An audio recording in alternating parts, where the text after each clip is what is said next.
Hi guys and welcome to my channel. My name is Resh and in today's video, I'm going to show you how you can make money off of YouTube. There are hundreds of thousands of people who post videos on YouTube and make money off of it, and you can be one of them. When I first started 3 years ago, I had absolutely no idea where to start. I just had a couple of ideas that I wanted to talk about, but I had no idea how I could actually structure a video and then edit it and then actually post it on YouTube and the thumbnails and the description and the title and the algorithm and the SEO, and I had absolutely no idea, zero. I was a total beginner, and you know the type of people who really don't know anything about technology. I'm one of them. So if I somehow make money off of YouTube, then basically everybody can. That's what I'm genuinely thinking. So I want to tell you about my path and then about the things that I learned on my path so that you can actually implement those steps and also start a YouTube channel and start making money off of it. So first of all, if you want to be a YouTube partner, there are some requirements. So you have to have 1,000 subscribers and 4,000 watch hours within the last 365 days. So in the beginning, this seems like a very big obstacle, which it actually is, because if you want to start, then you have 0 followers and 0 watch hours, and you somehow have to post videos and make sure that people watch them, right? So what do I do? Where do I start? What is the first initial thought that I have if I want to start being a YouTuber? The thing is, I started posting videos on YouTube because I wanted to talk about languages. I've been living in Turkey for a couple of years, and I've seen that people struggle with English, and I grew up multilingual, and that's basically my unfair advantage. So I know my unfair advantage. When I compare myself to others, I'm like, okay, this is the advantage that I have. I know some languages. I know how to differentiate them. I know how to teach them. I've been doing this a lot over the past several years. So why do I not just do it on YouTube and post videos about it? So when I first started, my video quality was so bad. Like, my gear was bad. I used to take videos with my phone. I had no mic. It was basically,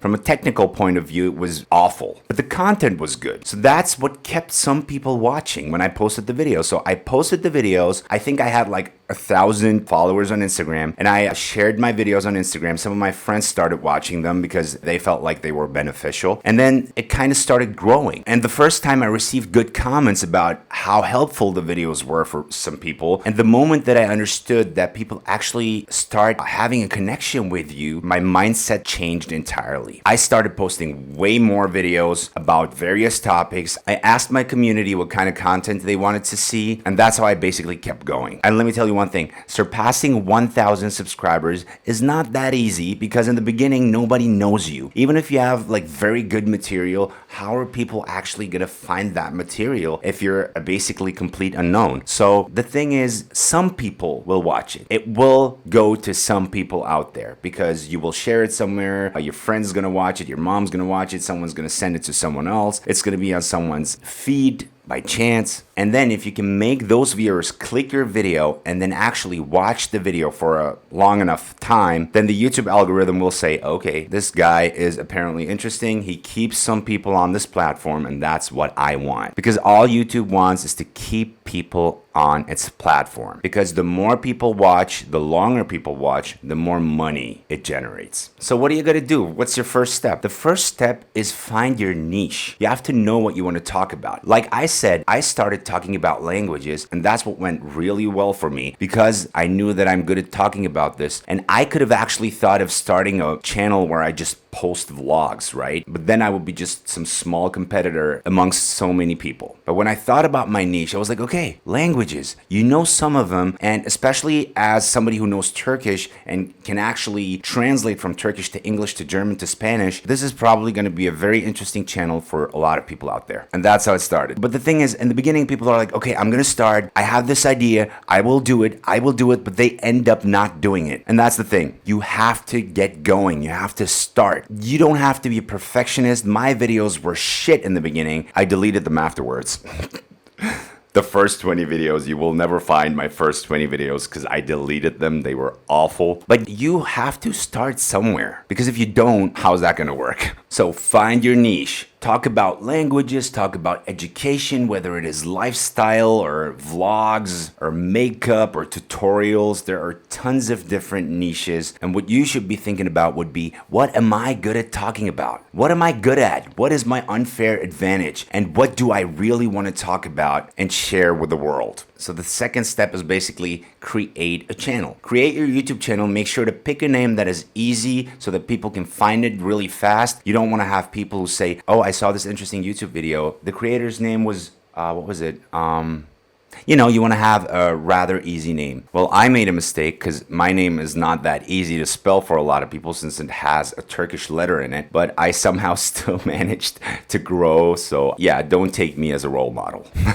Go create a channel, shoot your first video, and get going. Really, just do it. No matter if it sucks or if it's good, you're always going to find a way to actually improve your skills when it comes to topics, when it comes to editing, when it comes to posting and the algorithm. You're going to find your way if you stick to it. Okay, when it comes to the third step, you should be thinking about this. Why should people watch me over others? What am I doing better? Why am I unique? Why does this person have to benefit from the things that I say? Or why should this person listen to me in the first place and not to someone else? So you have to make sure that you create high quality content, because it's not only about getting people to click your videos, it's also about having them watch your videos as long as possible, because that's basically the major part of the YouTube algorithm. So your content has to be good, it has to be well structured, but you also have to make sure that the quality, the lighting, the sound, but the quality has to be good as well for people to watch it a long time. Make sure to invest in your camera, make sure to invest in your microphone. If you want to know about my gear, what kind of a microphone I use, what kind of lighting and a camera I use, check the description box. You can find a link where I listed them all. And for me, my camera, my lighting, and my microphone are doing a very good job, so I feel comfortable and satisfied. And they're actually not that expensive. I found the cheapest but best versions. You also want to make sure that you get good at editing. How I started editing was basically on my MacBook. If you have a MacBook, you'll have iMovie, and iMovie is basically completely free, but it is pretty limited. If you're a starter, iMovie is going to be a good way to start, and you're going to learn some basic stuff if you watch some videos and then try to implement your new skills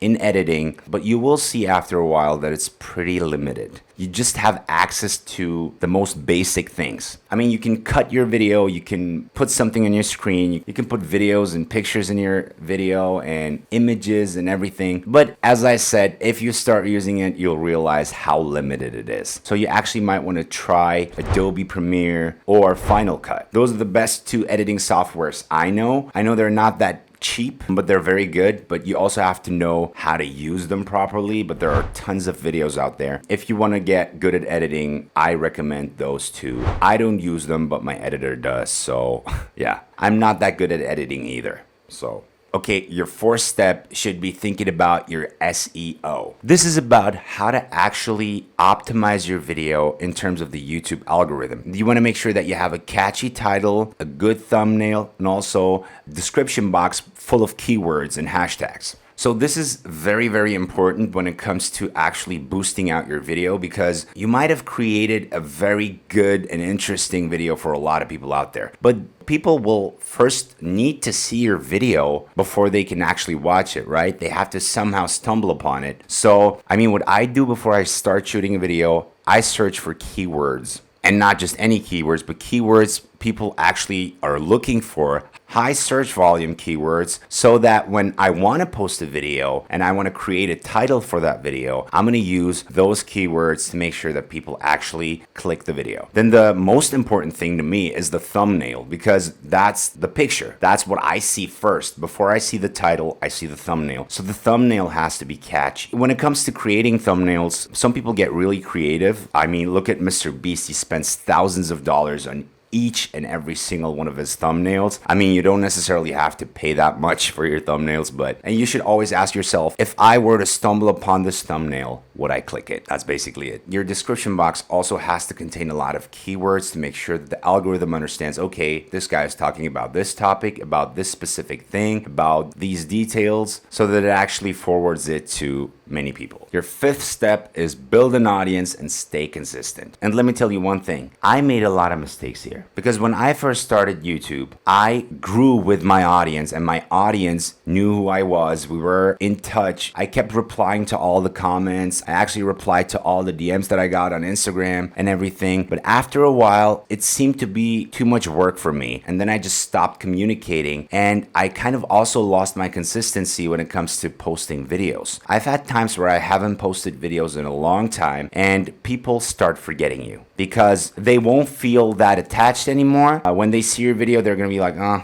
who's this guy? So you have to make sure to stay consistent. And this is what I'm saying to myself as well, because sometimes I feel like, okay, I got so many things to do, but you really should take your business seriously because YouTube is a business. If you can manage to view it from that point, then you're on the right track. And if you follow all these steps, at one point, you're gonna reach the 1,000 subscribers and the 4,000 watch hours. Then you can become a paid YouTuber, run ads in your videos, and make money off of it. But you also have a couple of other ways of making money as a YouTuber. And one of the most popular things you can do here are sponsorships. Let's say I post videos about languages. A lot of language learning platforms come to me and send me emails about collaborations. They want me to talk about their courses, about their apps, about their English teaching methods, about their teaching material. And they basically pay me to talk about their material, about their app or their platform or their service on my channel. The more viewers you got, the more beneficial this can be. Because let's say somebody gets approximately 5,000 views for each video, he'll be paid a certain amount of money. But if another person gets 5 million views per video, he's gonna get a lot more money. And those numbers are actually horrifying. I mean, you can make a lot of money if you have a huge following. So sponsorships are one of the main pillars of earning money off of YouTube. But also affiliates. And now that's the thing. You don't necessarily have to have a sponsor. There are platforms out there which provide you with affiliate links, which means that if you share a link and people click on it and people buy the product or service, you'll get a specific percentage off of that value to your bank account. And that's how you can make money as well. Remember how I mentioned my gear in this video? And I told you guys to go to the description box and take a look at the links. If you want to buy them from there. So if you click it through that link and then buy the gear, I'll get a small percentage off of that too. And that is one of my income sources, and you can do that as well. Another way of making money is to sell products or merchandising. Let's talk about the language teaching concept again here. Me as a person who talks about languages all the time, I could actually create a course about Turkish, about German, about English or Spanish, and then start promoting those courses on YouTube, which would be very beneficial for me. So why am I not doing it? Because I'm lazy. That's the only reason. I should be doing it, I know, and I know that a lot of people want to learn specific things, and especially some people like the way I talk about languages, and I know that there is especially a lot of people in the world who want to learn Turkish, and there are just a few people who actually know English and are able to teach Turkish. Yeah, I could actually make a good profit off of that. I'm just too lazy. I have to create it. That would be actually a very nice way to earn some extra income off of YouTube. I mean, there are so many more details about how to make money off of YouTube, how to actually understand the algorithm, how to understand your analytics, how to understand the difference between CPM and RPM, and about audience retention and everything. If you guys are interested, I can make videos about that too, about how much you can actually earn by posting videos. If you want to see that kind of stuff, make sure to leave a comment. And if you're new to this channel, make sure to hit the subscribe button and the notification bell to receive notifications whenever I post a new video. See you guys in a new one. Till then, take care.